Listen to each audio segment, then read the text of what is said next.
Elite spine and pain management centre operation లేకుండా మోకాళ్ళు వెన్నునొప్పికి శాశ్వత పరిష్కారం.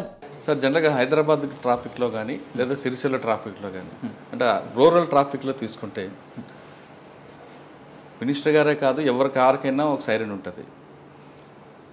బైకులు తీసుకుంటే సైలెన్సర్ ఉంటాయి. ఈ న్యూసెన్స్ని కంట్రోల్ చేయడానికి ఏం చేస్తామండి? హైదరాబాద్ అవ్వచ్చు, సిరిసిల్ల అవ్వచ్చు, ఎక్కడైనా అవ్వచ్చు. అది ఒకటి మన ఎంవి యాక్ట్ రూల్స్ ప్రకారం అండ్ ఈవెన్ సుప్రీంకోర్టు కూడా ఒక జడ్జ్మెంట్లో క్లియర్గా చెప్పింది. Sirens only emergency vehicles, ambulances, road transport authorities, basically ఎమర్జెన్సీకి వెళ్ళే వాళ్ళకే ఉండాలి అని క్లియర్గా రూల్స్లో ఉంది. సో అది కాకుండా వేరే ఏ వెహికల్స్ కూడా ఉండొద్దు. సో ఇప్పుడు ఏమవుతుంది, చాలామంది వెళ్ళి ఒక షాప్లో సైరన్ ఫిట్ చేసుకొని వచ్చేస్తారు. ట్రాఫిక్ ఉన్నప్పుడు కానీ జంక్షన్స్లో కానీ సైరన్ వేసుకుంటారు వెళ్ళేవాడు. సో దాని ద్వారా మనం స్పెషల్ డ్రైవ్ కూడా చేసి ఎవరెవరికి ఎలిజిబుల్ లేదు, ఓన్లీ ఎమర్జెన్సీ వెహికల్స్కే ఎలిజిబిలిటీ ఉంటుంది, అందరికి కూడా మనం తీస్తున్నాము.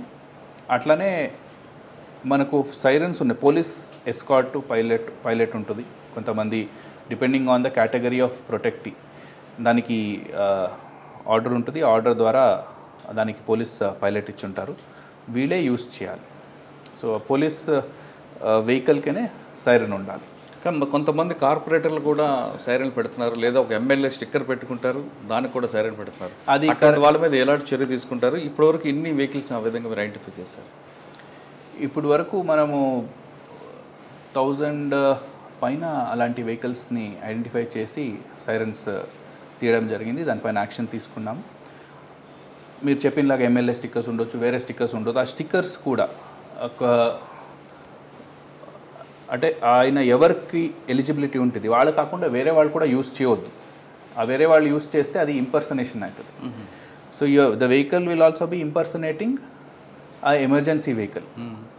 అండ్ ఈవెన్ వేరే వాళ్ళ స్టిక్కర్ యూజ్ చేసుకుంటే కూడా you are impersonating somebody else. So వాళ్ళపైన కూడా మనం యాక్షన్ తీసుకున్నాము. క్రిమినల్ కేసెస్ కూడా బుక్ చేయడం జరిగింది. కొన్ని వెహికల్స్కి బ్లాక్ పేపర్ పెడుతున్నారు గ్లాసెస్కి. అది యాక్చువల్గా ట్రాఫిక్ దీంట్లో ఎంబీ యాక్ట్లో రిమూవ్ చేస్తారు. కానీ మీకు అటువంటి వెహికల్స్ ఏం కనిపిస్తున్నాయి? వాటిని ఎన్ని ఇప్పటివరకు మీరు ఐడెంటిఫై చేస్తారు? చాలా వెహికల్స్ చేసాము. దానికి కూడా స్పెషల్ డ్రైవ్ తీసుకోండి. బ్లాక్ ఫిల్మ్స్ పైన కూడా ఆల్రెడీ దానికి కూడా కోర్టులో కూడా స్ట్రిక్ట్ ఆర్డర్స్ ఉంది. దానిపైన బ్లాక్ ఫిల్మ్స్, సైరన్స్ ఈ రెండు కూడా స్పెషల్ డ్రైవ్ తీసుకొని మనం కండక్ట్ చేసాము. చాలా వరకు కేసెస్ ఉన్నాయి. సార్ ఆ ఇష్యూలో పొలిటికల్ ప్రెజర్ కానీ మీకు ఏమైనా ఎదురొచ్చిందా? చాలామంది నాయకులు ఫోన్ చేస్తుంటారు, మావాడిదే బండి వదిలిపెట్టండి అని. వచ్చింది ఎలాంటి కాల్స్, బట్ మన రూల్సే అందరూ ఫాలో చేయాల్సిందే. లేదంటే మనకు ట్రాఫిక్ పరంగా కానీ చాలా లార్జ్ స్కేల్ పబ్లిక్ ఇన్కన్వీనియన్స్ అవుతుంది. ఒక ట్రాఫిక్ సిగ్నల్ మనం చాలా ప్లాన్ చేసి ఎన్ని సెకండ్స్ ఉండాలి అనే దానికి మనం స్టడీ చేసి ప్లాన్ చేసి ఆ సెకండ్స్ సెట్ చేసి ఉంటాం.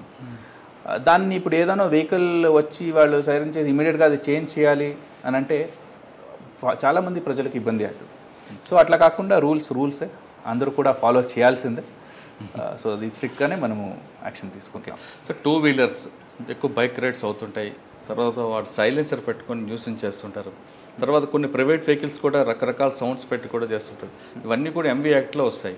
కానీ వాటికి అవగాహన లేక చేస్తున్నారా, లేదు వాడు జులుం చూపించుకోవడం చేస్తున్నారా? అటువంటి వెహికల్స్ మీరు ఎలాగ కంట్రోల్ చేస్తారు? సో అలాంటి వెహికల్స్ కూడా ఎంవీ యాక్ట్లో క్లియర్గా మల్టీటోన్ హార్న్స్, సైలెన్సర్స్ చేంజ్ చేసుకోవడం కానీ ఇవన్నీ వైలేషన్సే. సో రెగ్యులర్గా మనము దాని మీద డ్రైవ్ కండక్ట్ చేస్తున్నాము. అది వాళ్ళు పెట్టుకోవడం కరెక్ట్ కాదు. దాంతో వాళ్ళు అనుకుంటారు ఎక్కువ నాయిస్ వస్తే అందరు కూడా వాళ్ళని చూస్తారు, వాడు హీరో అవుతారు. అట్లాంటి ఒక్కొక్కరికి ఒక్కొక్క మెంటాలిటీ ఉంటుంది. But definitely will go very strict on that. Okay, bike డ్రైవ్ల మీద ఏమైనా ఫోకస్ పెట్టారండి? బైక్ డ్రైవ్స్, కార్ డ్రైవ్లు జరుగుతున్నాయి, బైక్ రేసింగ్. సో ఎక్కడ అవుతుంది మనకు ఈవినింగ్ టైం మనం దానికోసం అన్ని ఫ్లైఓవర్స్ క్లోజ్ చేస్తున్నాం. ఒకసారి ట్రాఫిక్ మనకు తగ్గిన తర్వాత నైట్ కూడా మన ట్రాఫిక్ ఎక్కువ లేదంటే కూడా నైట్లో ఒక్కొక్క ఆఫీసర్ ఒక్కొక్క జోన్కి పెట్టి సో కొన్ని పాయింట్స్ మనం మెయింటైన్ చేస్తున్నాము. కొంతమంది ఆఫీసర్స్ ఉంటారు, వాళ్ళు ఇలాంటిది ఏమైనా అయితే దానిపైన నిఘా పెడతారు. అదే కాకుండా నైట్ వేరే బస్సెస్ కానీ ఇవి కానీ ఎక్కడం అవి ఉంటుంది. సో దాన్ని కూడా ట్రాఫిక్ రెగ్యులేట్ చేసుకోవడానికి నైట్ టీమ్స్ కూడా ఇప్పుడు పెడుతున్నాం. ఓకే సార్, టోటల్ హైదరాబాద్లో అంటే మీకున్న ఏరియాలో బ్లాక్ స్పాట్స్ ఎన్ని ఉంటాయండి? మనకు మొన్న 60 వరకు ఏమో ఐడెంటిఫై చేసాం. హెవీ జంక్షన్ ఏదండి మీకు? హెవీ ట్రాఫిక్ జంక్షన్ చాలా ఉన్నాయి. హెవీ ట్రాఫిక్ వివి స్టాచ్యూ జంక్షన్ తీసుకోవచ్చు, చాలా హెవీ జంక్షన్. అంటే ఈ బ్లాక్ స్పాట్స్ని దాన్ని కంట్రోల్ చేయడానికి ఏం చేస్తున్నారు? బ్లాక్ స్పాట్స్ రీజన్స్ ఐడెంటిఫై చేస్తున్నాం. ఇక ఒక ప్లేస్లోనే ఎక్కువ యాక్సిడెంట్స్ అవుతుంది అని అంటే ఫస్ట్ రీజన్స్ ఐడెంటిఫై చేస్తున్నాము. ఇంజనీరింగ్ సెల్ అని ఒకటి ఉంటుంది, దాంట్లో రీజన్ ఐడెంటిఫై చేసిన తర్వాత స్టడీ చేసి ఇంటర్ డిపార్ట్మెంటల్ స్టడీ కూడా చేస్తున్నాము. సో వేరే డిపార్ట్మెంట్తో కోఆర్డినేట్ చేసుకోండి, జిహెచ్ఎంసీ ఉండొచ్చు, కంటోన్మెంట్ ఉండొచ్చు, రోడ్ ట్రాఫిక్ అథారిటీస్ ఉండొచ్చు. సో వీళ్ళతో కోఆర్డినేట్ చేసుకోండి అక్కడ ఏం చేంజెస్ కావాలి. Sometimes they'll be engineering changes, sometimes small changes, bottleneck ఉంటుంది, సమ్ టైమ్స్ విజిబిలిటీ ఉండదు, మేబీ సమ్ ఎలక్ట్రిసిటీ పోల్ కానీ లేదంటే ట్రీ బ్రాంచెస్ కానీ. సో ఇలా what is the reason for that black spot, we're trying to solve it. కొన్ని ఏరియాలో పర్టికులర్గా Jubilee check post లాంటి ఏరియాలో రాంగ్ రూట్లో ఎక్కువ వస్తుంటాయి, దానివల్ల ఎక్కువ యాక్సిడెంట్స్ అవుతుంటాయి. అంటే Jubilee check post, Kashi Brahmanandareddy park, అటువంటి రాంగ్ రూట్లో వచ్చే వాళ్ళ మీద మీ డ్రైవ్ ఏముంటుంది? అవును, మనకు కెమెరాస్ అన్ని జంక్షన్స్లో వీ హ్యావ్ కెమెరాస్. ఆ కెమెరాస్లో ఆటోమేటిక్ వన్ వే వైలేట్ చేసే డిటెక్షన్ కూడా ఉంది. అదే కాకుండా ఆ జంక్షన్లో ఉన్న వాళ్ళు ఫోటో తీసుకొని కూడా చేస్తున్నారు. అదే కాకుండా మనకు మొబైల్స్ అని మెయింటైన్ చేస్తాము. ఒక్కొక్క స్ట్రెచ్కి ఒక ఇద్దరు ఆఫీసర్స్ ఉంటారు, వాళ్ళు ఆ స్ట్రెచ్లోనే తిరుగుతుంటారు. అక్కడ ఎలాంటి వైలేషన్ అయినప్పుడు ఫోటో తీసుకోండి మనం చేస్తున్నాము. స్పెషల్ డ్రైవ్ కూడా చేసాం దానికి. We have got lot of such cases. Okay, ఒక్కొక్క ఏరియా పైన ఒక్కొక్కసారి మనం ఫోకస్. అంటే మీకు అటువంటి రాంగ్ రూట్లో వచ్చే ఎక్కువ జంక్షన్ ఏదండి? అక్కడ బాగా హెడేక్ ఉంది, ప్రాబ్లం అక్కడ ఉంటుంది.